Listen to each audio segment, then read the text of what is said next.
The day is finally here, race day. It's been about 6 months of hard training and nearly a year and a half since I last raced. So yeah, pretty excited today.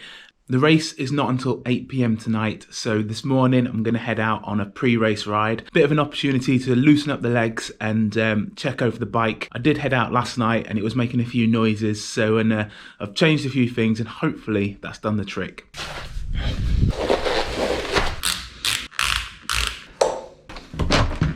So I didn't really make it very far. I only managed to get up to the main road and back before I kind of realised that I had a bit of a bigger issue than I thought.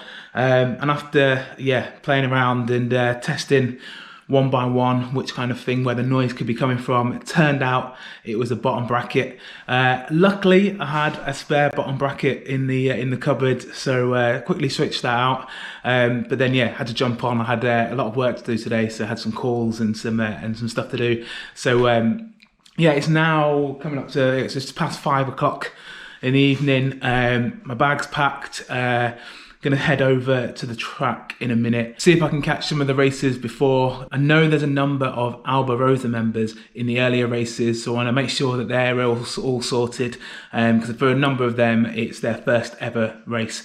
So got the last few checks to do, make sure my skin suit and all that's all there and all in the bag and stuff, and I'm gonna get going. So I had intended on filming down at the track. However, by the time I got there, then my nerves were just, had got the better of me, and I really just wanted to focus just on racing. The race was a Cat 234, so the standard was a little bit higher than I've ever raced before, and for that fact, and it being my first race in almost 18 months, I started to doubt myself, and I started to doubt the training and everything, and whether I'd just be dropped on that first lap. And it felt like I was doing my first ever race, and I just kind of struggled with that a bit. I just lost my confidence. I needn't have worried too much, because actually once we started going, everything just kind of clicked it back into focus, and I was up there racing at the front, and managed to come away with a top 10, finishing in 8th, which I am absolutely ecstatic about. So for the rest of this video, I'm going to go over how the race panned out and show you some of the data. So the race was at the Boddington circuit at the Brownlee Centre in Leeds, and it was a category 234, so the standard of racing is extremely high, and the highest I've ever done before.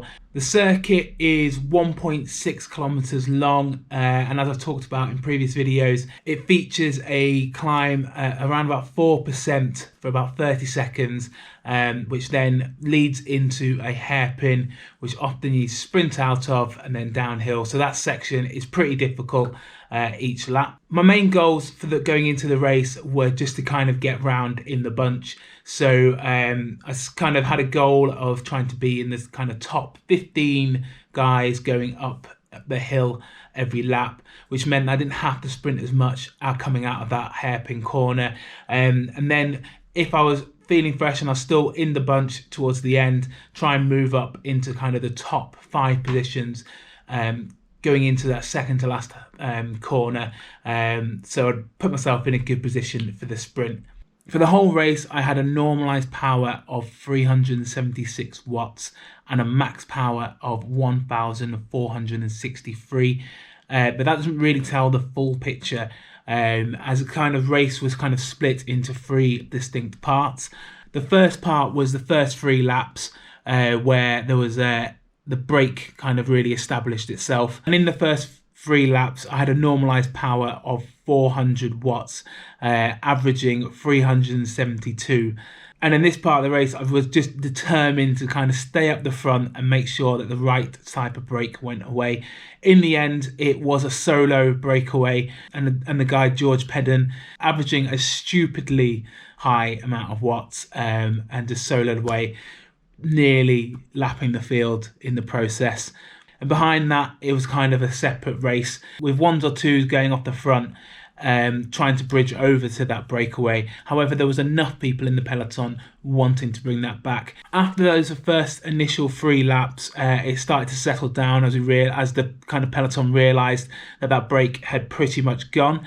and I was able to kind of sit back a little bit around about 20th position. During the middle section of race, I really started to find my rhythm within the pack, and finding the best kind of lines to take around the corner and where the wind was. For this middle section, it was kind of myself and my teammate Matt Grimshaw that were kind of chasing down any kind of bridge attempts or any breakaways. And when myself and Matt were caught out of position, Will Holloway was able to jump and chase down one of the breaks as well and helped to bring that one back. Yeah, it was a really good team effort from the guys, even though before the race we thought we'd be way out of our depth. So it was good that we were trying to get stuck in. And just as I was getting a little bit tired towards the end of the race, two of my teammates, Rich Banks and Joe Woodman, launched an attack and went off the front for about a lap or so, enabled me to kind of sit back and not have to do any chasing and recover a little bit before the sprint. Though my only mistake here was I did drift a little bit too far down the pack, which meant I had a lot of work to do to get into the right position for the sprint. So with 3 laps to go, I was sitting around about 20th position in the pack, so a little bit further back than I wanted to be. And so in order to complete my secondary goal of being in that top 5 positions going into that second to last corner, I really needed to move up. Here, my teammate Matt also did a great job of helping me get up towards the front. However, going into that last lap, I was still around about 10th position, and that meant I had a lot of work to do on the downhill going into that second to last corner. And at this point, the pack was very much lined out single file going down the hill, and I kind of did the thing that you really shouldn't do, and I tried to move up in the wind, and I managed to move up a couple of places, but yeah, it wasn't enough, and I couldn't get into that top 5 position. And that final sector, as I talked in the last video, you really need to be in that top 5 positions if you want to win that sprint. So coming out of the last corner, open up my sprint and managed to take over 1 or 2 people on the line and finish in 8th position overall and 7th in the bunch sprint, with the guy in the solo breakaway winning by about 2 minutes or so. There's a few things there to learn from in terms of positioning and maybe not doing too much work at the beginning of the race. But overall, I'm extremely happy with how everything turned out. And I have to say a huge thanks to Matt for helping me in those key points in the race, chasing down breaks and helping to bring me up towards the front of the bunch for that bunch sprint.